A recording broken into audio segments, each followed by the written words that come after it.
இல்லைன்னா நயன்தாரா படத்தை பற்றி தான் யங்ஸ்டர்ஸ் மத்தியில் ஊரெல்லாம் ஒரு பெரிய டாக்காக இருக்குது. அப்படி என்னதான் இந்த படத்தில் இருக்குன்னு அந்த படக்குழுட்டே கேட்டலாம் வாங்க. படம் ஒரு out and out youth romantic காமெடியாக இருக்கும். it's going to be a fun-filled experience for everybody. அது ஆல்ரெடி நீங்கள் ட்ரெய்லரில் எல்லாம் எக்ஸ்பீரியன்ஸ் பண்ணியிருக்கேன். And thank you guys so much for the response that this film has got. இது டோட்டல் ஒரு பையனை பற்றி ஒரு படம். ஒரு பாவமான ஒரு வேர்ஜின் பையனை பற்றி தான் இந்த ஒரு ஹோல் கதையை வந்து ரிவால்வ் ஆகும். ஜீவன் ஒரு கேரக்டர் அது நம்ம ஜிவி சார் பண்ணியிருக்காரு. ஸோ ரம்யான்னு ஒரு கேரக்டர் அது ஆனந்தி பண்ணியிருக்காங்க. அப்புறம் மனிஷா வந்து அதித்தின்னு ஒரு கேரக்டர் பண்ணியிருக்காங்க. ஸோ போல்டான ஒரு படம், தமிழ் சினிமாவில் இவ்வளோ ஒரு போல்டான ஒரு படம் வந்திருக்கான்னு தெரில. ஸோ இது வந்து ஒரு நல்ல ஒரு போல்டாக இருக்கும். கிளைமேக்ஸ் வந்து ஒரு முக்கியமான ஒரு கிளைமேக்ஸாக இருக்கும்.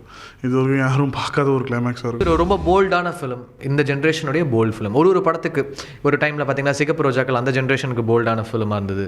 துளுதுலமை அந்த ஜென்ரேஷனுக்கு போல்டான ஃபிலிமாக இருந்தது. இந்த ஜென்ரேஷனுக்கு டெஃபினட்டாக துஷார் நயன்தாரா ஒரு போல்டான ஃபிலிமாக இருக்கும்.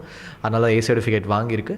ஸோ அதுக்கான ஆடியன்ஸ்க்கான ஃபிலிம் இது. யங்ஸ்டர்ஸ்க்கான படம், ஃப்ரெண்ட்ஸோட ஜாலியாக போய் என்ஜாய் பண்ணி பார்க்குற படம். ஸோ எந்த ஒரு மைண்டில் எதுவுமே வச்சுக்காமல் ஜாலியாக போய் படத்தை பாருங்கள், என்ஜாய் பண்ணுங்கள். ஒரு காலகட்டத்துக்கு வந்து ஒரு போல்டான ஃபிலிம்ஸ், நெக்ஸ்ட் ஃபியூச்சரிஸ்டிக்கான ஃபிலிம் இருக்கும். இது ஃபியூச்சரிஸ்டிக் இந்த சென்ஸ், அதோடைய அப்ரோச், அதோடைய ஆட்டிடியூட் ஆஃப் தி யங்ஸ்டர்ஸ். இப்போ ஒரு டயலாகும் பார்த்தீங்கன்னா ஒரு பன் மாதிரி கிரியேட் ஆகிருக்கு. மேமேஸ் பண்ணுறாங்க வெர்ஜின் பசங்க சாபம். அந்த இமேஜை வச்சுட்டு நான் பார்க்காத மேமேஸே இல்லை.